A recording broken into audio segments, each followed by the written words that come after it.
बिस्मिल्लाहिर्रहमानिर्रहीम। अस्सलामु अलैकुम। लाखों करोड़ों दरूदो सलाम मोहम्मद मुस्तफ़ा सल्लल्लाहु अलैहि वसल्लम और आले मोहम्मद पर। मैं हूँ उमर दराज गोंदल और आप मेरा यूट्यूब चैनल देख रहे हैं। नाज़रीन, अफ़गानिस्तान के अंदर इस वक्त जो बुनियादी तनाज़ा है वो हुकूमत का है। जो इस वक्त मौजूदा हुकूमत है अशरफ गनी की, तालिबान उस हुकूमत को तस्लीम करने के लिए किसी भी तरह से तैयार नज़र नहीं आते और वो इस कोशिश कर रहे हैं, बल्कि कोशिश नहीं, जो आलमी ताकतें हैं उन्होंने भी तालिबान को मुस्तकबिल की हुकूमत तस्लीम कर लिया है। जिसकी वाज़े मिसाल चीन की है, जिसकी वाज़े मिसाल रूस की है, जिसकी वाज़े मिसाल बरतानिया की है, जिन्होंने कहा कि अगर बरतानिया की ने कहा कि अगर तालिबान की हुकूमत आ जाती है तो हम उनके साथ इंगेज करेंगे। और यही पाकिस्तान बात कर रहा है कि अगर तालिबान हुकूमत में आते हैं और वहाँ के लोग जो हैं उनको फैसिलिटेट करते हैं, उनके साथ खड़े होते हैं, तो इसका मतलब ये होगा कि हम इस हुकूमत के साथ हैं। और आपको याद होगा कुछ अर्सा पहले अशरफ गनी ने अपनी हुकूमत बचाने के लिए तालिबान को एक रिश्वत देने की कोशिश की थी, लेकिन वो रिश्वत भी काम नहीं चली। जिसके बाद अब हमारे पास जो ब्रेकिंग न्यूज़ है वो ये है कि अशरफ गनी ने घुटने टेक दिए हैं। घुटने टेकने से भी ज़्यादा बेहतर ये है कि मैं आपको ये बताना चाहूँगा कि अशरफ गनी ने हाथ उठा दिए हैं और अपनी हुकूमत छोड़ने का जो एलामिया है बाज़ाब्ता तौर पे वो जारी कर दिया है। अब तालिबान का रद्द-ए-अमल इसके ऊपर क्या आता है? आप यूँ कहिए कि तालिबान अभी काबुल की जानिब बढ़े भी नहीं हैं। वो मुख्तलिफ अजला को कंट्रोल कर रहे हैं, बॉर्डर को कंट्रोल कर रहे हैं, या फिर कस्टम्स का निज़ाम संभाल रहे हैं, या आलमी ताकतों से मुज़ाकरात करके उनके तहफ़्फ़ुज़ात दूर कर रहे हैं और उनसे ख़ुद गारंटीज़ ले रहे हैं। और काबुल के अंदर अशरफ गनी हुकूमत ने सरेंडर कर दिया है। सरेंडर की बहुत सारी वजूहात हैं। अफ़गानिस्तान की फ़ौज भी ब्लैकमेल कर रही है। ब्लैकमेल क्यों कर रही है? ब्लैकमेल इसलिए कर रही है कि उनके पास हथियार नहीं है, उनके पास असलहा नहीं है, तालिबान उनके ऊपर हमला कर रहे हैं। लेकिन अशरफ गनी इतना सादा नहीं है। अशरफ गनी ने बुनियादी तौर पे तालिबान को और पाकिस्तान को लड़ाई लड़ने का पहले से, यानी अभी इनका आपस में ताल्लुकात ठीक हैं, तो लड़ाई शुरू करवाना चाहता है और अपना आखिरी कार्ड खेल दिया है। वो लड़ाई कैसे करवाना चाहता है ये मैं तफसील के साथ आपको इस वीडियो के अंदर बताऊंगा। और फिर नाजरीन, मुख्तलिफ इलाकों के अंदर जो इस वक्त है, ख़ासकर कंधार के अंदर तालिबान बिल्कुल भी कंट्रोल के अंदर नहीं आ रहे और वहाँ पे वो हुकूमत जो है मुकम्मल तौर पे संभालने की तैयारी कर रहे हैं। इसके अलावा हरात के अंदर उन्होंने एक बहुत बड़ा हमला किया है और जो की डिस्ट्रिक्ट है उसका कंट्रोल हासिल कर लिया है। और इसके अलावा जो एक अमेरिकन वॉच डॉग है उसने एक रिपोर्ट जारी की है।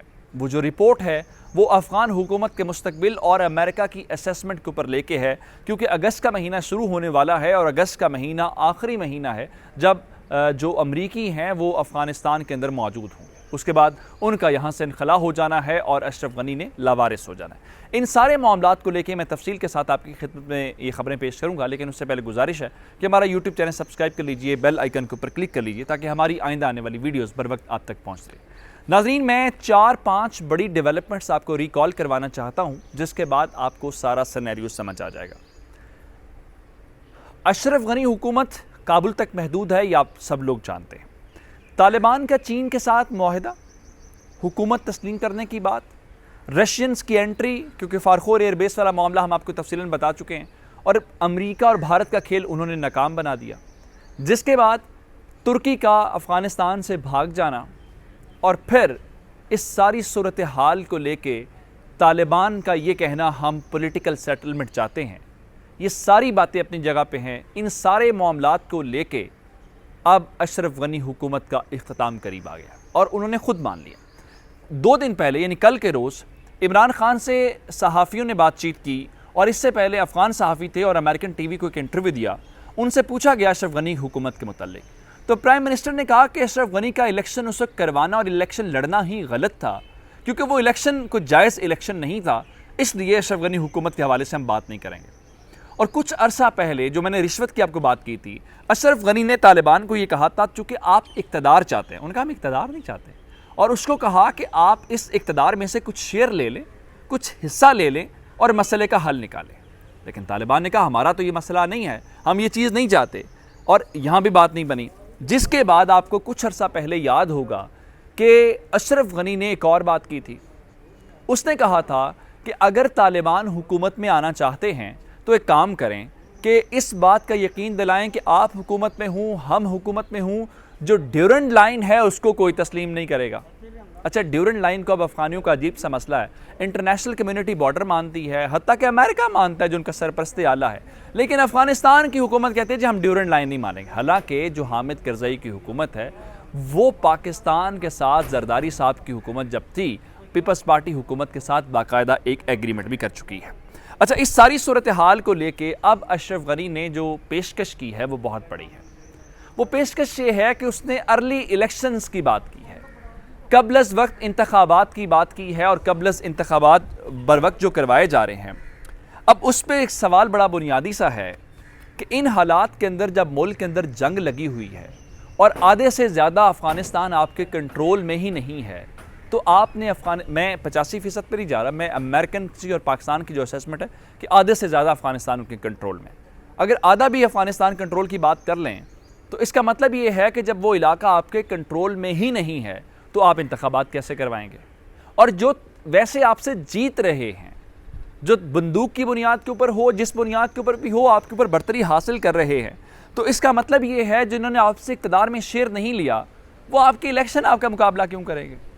और पॉलिटिकल सेटलमेंट की बातें अब आपको याद आ रही हैं। आप तो कह रहे थे कि हम आखिरी दम तक लड़ेंगे और हम इनको सरेंडर करने पे मजबूर करेंगे। तो इसका मतलब ये है कि ये हुकूमत से भागने का और तालिबान को पाकिस्तान से ड्यूरेंट लाइन के मामले के ऊपर लड़ाने का एक पत्ता है जो अशरफ गनी हुकूमत ने शो किया है, लेकिन ये पत्ता चलने वाला नहीं है।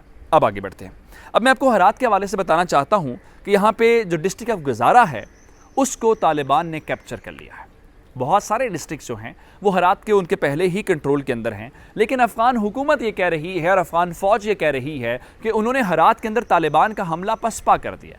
अब जो सूबा हरात है उसकी लोकेशन बड़ी इंपॉर्टेंट है, वो आपको मालूम होना चाहिए कि इसका जो बॉर्डर है वो ईरान और तुर्कमानिस्तान के साथ लगता है। बिल्कुल उसी तरीके से जैसे स्पिन बोल्दक और चमन है, यहाँ पे तिजारती राहदारी है, तो वहाँ पे भी ट्रेड कॉरिडोर है, उसको वो कंट्रोल करते हैं। अच्छा, कई ज़िले काबू करने के बाद अब गुजारा डिस्ट्रिक्ट को उन्होंने जब काबू कर लिया तो इसका मतलब ये है कि जो मेजर पोर्शन हरात का वो उनके कंट्रोल में आ गया। लेकिन अशरफ गनी हुकूमत ये कह रही है कि नहीं जनाब, हमने न सिर्फ हमला पसपा किया है बल्कि कई तालिबान मार दिए हैं, और जो कई तालिबान मारे हैं उनकी तादाद 40 बताई गई है। और इसके अलावा आज जो अफ़गान मीडिया रिपोर्ट कर रहा है वो ये कह रहा है कि कंधार के अंदर तालिबान की कार्रवाइयाँ मज़ीद तेज़ हो गई हैं। यानी आधा महीना होने वाला है, कंधार के अंदर अशरफ गनी की हुकूमत कोई इम्पैक्ट नहीं डाल सकी, हत्ता के बाबे दोस्ती भी तालिबान इस मोमेंट तक चला रहे हैं। और जब वो लोग बात करते हैं, सच दिखाते हैं, तो उस पर लोगों की गिरफ्तारी हो जाती है। मुझे उमर दराज गोंदल को फेसबुक, ट्विटर, इंस्टाग्राम के ऊपर फॉलो कर सकते हैं। मेरा यूट्यूब चैनल सब्सक्राइब कीजिएगा। आपकी समातों का बहुत शुक्रिया। खुदा हाफिज़।